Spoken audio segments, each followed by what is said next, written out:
तालिबानों ने काबिल समेत मुकम्मल अफगानिस्तान को फतह कर लिया, आप इस फतह को किस नज़र से देखते हैं? मैं यही कहूँगा कि एब्सोल्युटली नॉट का ये पहला रिजल्ट है। Absolutely not. Absolutely not. लेकिन वज़ीर आज़म इमरान खान साहब पहले शख्स हैं पाकिस्तान की तारीख में, जो मैं एक छोटा सा अदना सा सहाफ़ी हूँ, तो मैंने पहली बार बंदा देखा कि भैया उसने बोला कि ना, नहीं दूंगा, अड्डे नहीं मिलेंगे। वरना इससे पहले तो यस के अलावा हमें बोलना भी नहीं आता था कि उसके सामने हम क्या बोलें। लेकिन इस बार जो ये एब्सोल्युटली नॉट था, इसका मकसद ये था कि भैया आपने हमसे अड्डे लिए, तो हमारी सपोर्ट की बिना पर आपने अफगानिस्तान में 20 साल गुजारे, अगर हम आपको सपोर्ट नहीं देंगे तो आपकी हशर ऐसा होगा जो आपने देखा कि कैसे वो लोग भागे।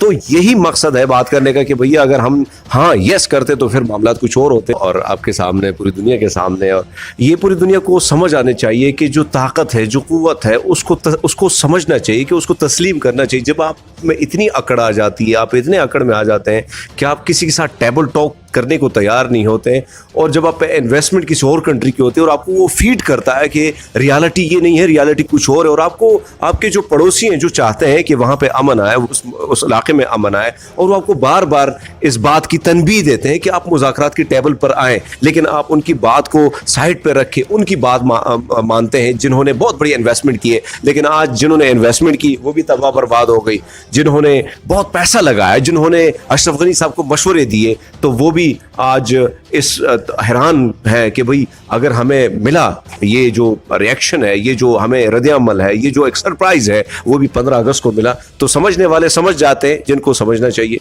ठीक, अच्छा ये बताएं, 15 अगस्त की बात की, 15 अगस्त को सरप्राइज मिला, 15 अगस्त का यौम आज़ादी था भारत का, वो अपना यौम आज़ादी नहीं थे मना रहे, वो रोना पीट कर रहे थे, तो इसके बारे में क्या कहें? देखिए, सबसे बड़ी बात थी कि अफगानिस्तान में इन्वेस्टमेंट करने का मकसद भारत का ये था कि पाकिस्तान को खोखला करना। आप देखिए, कल से हम देख रहे हैं पाकिस्तान के जो मुखालिफ ट्रेंड था, ट्विटर ट्रेंड, सोशल मीडिया पे हमारे जो मुखालिफिन थे उसमें थोड़ी सी कमी देखने को मिली। इसकी वजह ये थी कि काबुल से बैठ के पाकिस्तान के खिलाफ बाकायदा ट्वीट किए जाते थे, बाकायदा एक मशीनरी बैठी थी जो इस्तेमाल होती थी, और खासकर भारत से की एम्बेसी से सारा कुछ होता था, और उसमें अशरफ गनी की हुकूमत, तो सारे लोग शामिल थे।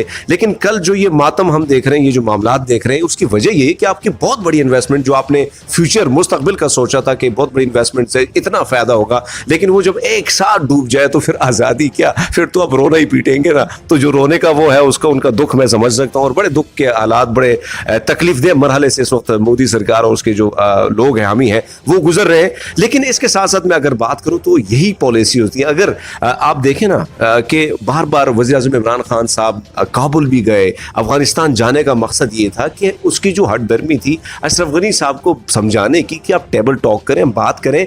ये जो आप कह रहे हैं कि तालिबान की आपकी ताकत है, उसको आप मानने से इनकारी हैं, तो अमेरिका, अगर हम देखें तो अमेरिका अगर निकल जाता है तो आपकी हालत बड़ी खोखली होगी। अब यहाँ पे देखें कि अमेरिका की जानिब से जो इन्वेस्टमेंट आई थी, $1 ट्रिलियन जो आए थे, उसको कैसे इन्वेस्ट किया गया? उनको इन्वेस्ट किया गया अफगानिस्तान के जो उन मुख्तलिफ ओहदे उनके पास थे, उन्होंने अपने जेबें गर्म की, उन्होंने वो पैसा अपने लिए इस्तेमाल किया। जो बाकी जंगजू लोग थे, जो लड़ने वाले थे, वो तो मर गए, 20 साल हो गए जो लड़ने वाले थे। अच्छा, उनके बच्चों पे इतनी इन्वेस्टमेंट हो गई कि किसी को अमेरिका भेज दिया, कोई अयाशिया करने लगा। वो पैसा करते करते उनसे वो लड़ने की क़ुव्वत ही ख़त्म हो गई। तालिबान ने क्या किया, वो चले गए पहाड़ों पे। जब पहाड़ों पे चले गए तो 20 साल का वो तजुर्बा, उन्होंने कई सारी चीज़ें हासिल की, और उसी तजुर्बे को बिना पर उन्होंने, आज मैं जो चीज़ें देख रहा हूँ इस वक्त, एक बदलाव देख रहा हूँ। बदलाव ये देख रहा हूँ, जो रवैया था तालिबान का, वो मेरी नज़र में या दीगर लोगों की नज़र में आम माफ़ी का ऐलान किया गया, ख़वातीन के लिए स्कूल मुहैया किए जाएंगे, इस तरह के मुख्तलिफ ऐलानात किए गए, तो पहले से मुख्तलिफ रवैया है, तो क्या कहते हैं? देखिए, मैं यही समझता हूँ कि तालिबान समझ गए कि ये जो हमारा तरीक़ाकार था ये गलत था। हमने एक तरीक़ाकार दुनिया के साथ चलना होगा। अगर हमने इस्लामी निज़ाम भी लाना है, लेकिन तरीक़ाकार कुछ ऐसा होगा जिसमें तब्दीली लानी होगी। अब हम देख रहे हैं कि उनका जो मिजाज है काफ़ी नरम है। फिर मीडिया, सबसे बड़ी बात है, मीडिया एक मुल्क के हवाले से काफ़ी अच्छा रोल प्ले करता है। तो अब हम देखते हैं कि मीडिया को कैसे टैकल करना है, वो भी टैकल करने का तरीका वो जान चुके हैं। तो कल से आप जो उनका प्रेस कॉन्फ्रेंस देखें, या उन्होंने जो आम माफ़ी का ऐलान किया। फिर ख़वातीन के हवाले से सबसे बड़ा मसला ख़वातीन के हवाले से था, चाहे चाइना, रशिया। इस वक्त आप देखें तो चाइना और रशिया जो है, उनका अमला अभी तक काबुल से नहीं निकला, अमेरिका के अलावा, बाकी इंडिया के अलावा।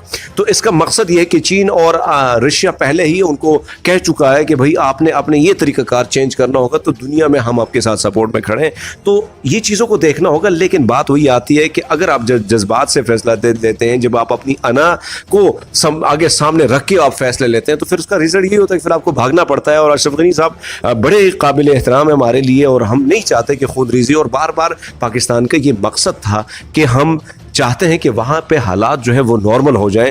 لیکن جب آپ کی اپنے لوگ مذاکرات کی طرف نہیں آتے, طالبان کو اب تسلیم نہیں کرتے, ان کی طاقت کو پوری دنیا مانتی ہے کہ انہوں نے پہاڑوں میں ان کے آپ دیکھیں حالت دیکھیں کہ ان کے پاؤں میں چپل بھی نہیں ہے, پھر بھی وہ آ کے بڑے کوئی ہیلی کاپٹر کوئی چیز تربوز کھا رہے ہیں. ہاں وہ تربوز کھا رہے ہیں, تو ان کو کیا پتا ہے, لیکن پھر بھی وہ لڑے اور ان کی جو ٹریننگ تھی ان کے کام آئی. لیکن اس وقت طالبان کو بھی اپنا رویہ جو ہے وہ تبدیل کرنا ہوگا ایک نئی دنیا کے ساتھ. اچھا حمید بھائی یہ بتائیں کہ پاکستان انٹیلیجنس کی طرف سے یہ پہلے ہی کہا گیا تھا کہ امریکہ کو وہاں شکست ہوگی, تو اس کو کس نظر سے دیکھتے ہیں آپ؟ دیکھیے پاکستان اس خطے میں پاکستان کی ایک اہم رول ہے, اور یہاا پہ جب بھی حالات آئے ہیں تو اس چیزوں کو ہم نے دیکھا ہے. ہمارے انٹیلیجنس ادارے, چاہے دنیا اس کا بہت مذاق اڑائے, اڑانے بھی کوشش کی جاتی ہے, لیکن اس میں کوئی ایسی شک کی بات نہیں کہ نمبر 1 ہم ہیں اور تھے. اور اگر آپ مجھے تو آج کل وہ حمید گل صاحب کو انٹرویو میں دیکھ رہا ہوں, تو وہ کہتے ہیں کہ رشیا کو بھگانے میں ہم نے امریکہ کے ذریعے ہم نے رشیا کو بھگایا, اور اب امریکہ کے ساتھ مل کے امریکہ کو یہاں سے بھگا دیں گے. تو اس کی بھی کوئی کھڑیاں ملتی ہیں, مجھے تو حالات ایسے لگ رہے ہیں. بٹ اینی ہاؤ خطے میں امن لانا ہماری کوشش بھی تھی. ہم بھی چاہ رہے ہیں کہ ایک بڑی باڑ لگانا, نوجوانوں نے قربانیاں دی. آپ دیکھیں نا 70,000 ہماری لوگوں کی جانیں گئیں اس جنگ میں, پھر 5,000 سے زائد ہمارے فوجی شہید ہوئے, لاکھوں ڈالر کا نقصان اٹھانا پڑا. لیکن آج ہم چاہتے ہیں کہ وہاں پہ کم سے کم سکون ہو جائے. اور آپ نے دیکھا کہ افغانستان میں جو لوگ تھے, جہاں جہاں طالبان گئے تو کسی نے کوئی وہاں پہ کوئی رد عمل نہیں دیا. اس کا مقصد یہ ہے کہ وہ تھک چکے ہیں, وہ چاہتے نہیں ہیں کہ مزید جنگ ہو, مزید خونریزی ہو. اور طالبان بھی اس وقت یہی چاہتے ہیں کہ مزید کسی کا خون نہ بہایا جائے, بلکہ جو معاملات ہیں اسے خوش اسلوبی سے طے کیا جائے. اچھا آپ نے ایک بات کہی کہ ایبسلیوٹلی ناٹ کا یہ پہلا نتیجہ ہے, کیسے, یہ کیا بات کا کیا مقصد؟ دیکھیے پہلے ہم نے ہمیشہ ان کے حکم عدولی کی ہے, اور جب بھی انہوں نے بات کی ہم نے بولا یس سر. لیکن وزیر اعظم عمران خان صاحب پہلے شخص ہیں پاکستان کی تاریخ میں, جو میں ایک چھوٹا سا ادنا سا صحافی ہوں, تو میں نے پہلی بار بندہ دیکھا کہ بھیا اس نے بولا کہ نہ نہیں دوں گا, اڈے نہیں ملیں گے. ورنہ اس سے پہلے تو یس کے علاوہ ہمیں بولنا بھی نہیں آتا تھا کہ اس کے سامنے ہم کیا بولیں. لیکن اس بار جو یہ ایبسلیوٹلی ناٹ تھا, اس کا مقصد یہ تھا کہ بھیا آپ نے ہم سے اڈے لیے, تو ہماری سپورٹ کی بنا پر آپ نے افغانستان میں 20 سال گزارے. اگر ہم آپ کو سپورٹ نہیں دیں گے تو آپ کی حشر ایسا ہوگا جو آپ نے دیکھا کہ کیسے وہ لوگ بھاگے. تو یہی مقصد ہے بات کرنے کا کہ بھیا اگر ہم یس کرتے تو پھر معاملات کچھ اور ہوتے. لیکن ہم نے بھی اپنا موقف, صاحب کا فیصلہ اچھا تھا. دیکھیے خان صاحب نے یہ گزشتہ وہ جب پالیٹکس میں نئے آئے, تب بھی وہ یہ بات کرتے تھے کہ جنگوں سے کچھ نہیں بنے گا جب تک آپ کسی سے مذاکرات ٹیبل ٹاک نہیں کرتے. اور یہ بات وہ کشمیر کے حوالے سے کرتے ہیں. لیکن ہٹ درمی انسان کی ہوتی ہے, وہ چاہتا ہے, وہ جب ایک کرسی پہ بیٹھتا ہے اس کی طاقت ہوتی ہے, وہ سوچتا ہے کہ دنیا میں بہت کچھ کر سکتا ہوں, کچھ